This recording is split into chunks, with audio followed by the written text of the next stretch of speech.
看到了吗？这些土是这么的松软啊。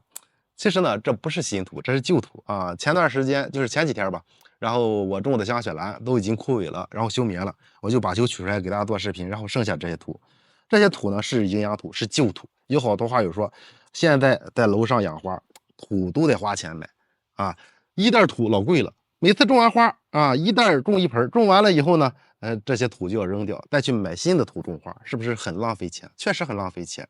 那么这些旧土还能不能使用呢？能使用哈。如果说，哎，你的花是比如仙人球、多肉之类的，彻底烂在土里了，这种土就不要用了，里边是有真菌的。比如啊，您的土里边招了根粉介壳虫，根粉介壳虫布满整个土壤，这种土你就不要用了，因为它里边有虫子太多了，你杀不死。而且它土里边已经没有多少活性了，所以说只要不是里边土里招满虫子的，你养的植物烂掉的，剩下的土都可以用。还有一种土就是我们用原土养花，原土本身随处都是啊，这种原土用完了直接扔，换新的原土就行了啊。所以说，那么这些旧土是不是可以直接使用呢？不能哈，因为土里边已经没有多少养分了，而且土里边有可能有点虫卵啦，或者有真菌了。我们使用的时候一定要记住，首先这些土壤哎都是一块一块的，然后用手把它搓松散。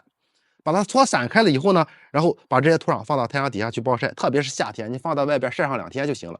如果是其他季节的话，你选择太阳好的时候啊，去晒上4、5天，把土彻底晒干。晒的目的是土壤中有活的虫子，土里有湿度，它会在里边。你去平摊开以后呢，这个虫子就会跑掉了。有些虫卵晒上几天呢，它的虫卵比较大的都会干瘪啊，这样能够有效的去把虫子赶跑。然后呢，晒太阳还能够起到杀菌的作用。如果说你想要使用的时候很简单，晒好了，然后呢去找点杀菌剂啊，比如多菌灵啊，也可以用这种戴森猛辛。戴森猛辛是比多菌灵要强的啊，多菌灵主要是预防，戴森猛辛杀菌效果会更棒一些哈。然后呢找土，然后在里边撒上，然后用手调拌均匀，但是你手上要戴个手套啊，因为它毕竟是药品啊，多少有点危害啊，是用完就洗手就行了。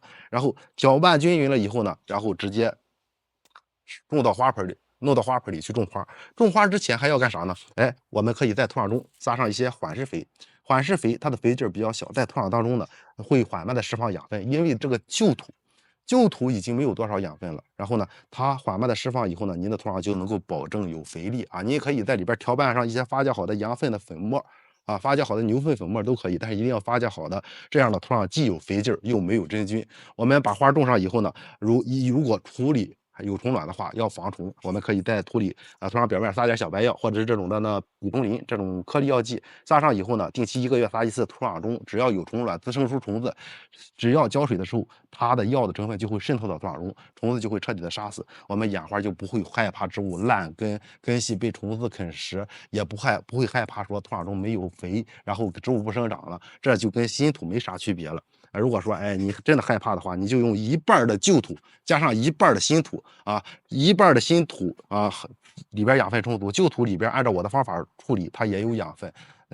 对于养其他比较娇气的花卉也是能够使用的。我的旧土一般都是晒一下直接使用啊，一般不会浪费掉，因为土是花钱买的，就是我批发的也是花钱买的，我都会你看装到这个保温箱里掸起来，然后整体晒一下再去使用。学会了吗？学会了，别忘给小七点个赞，点个关注再走。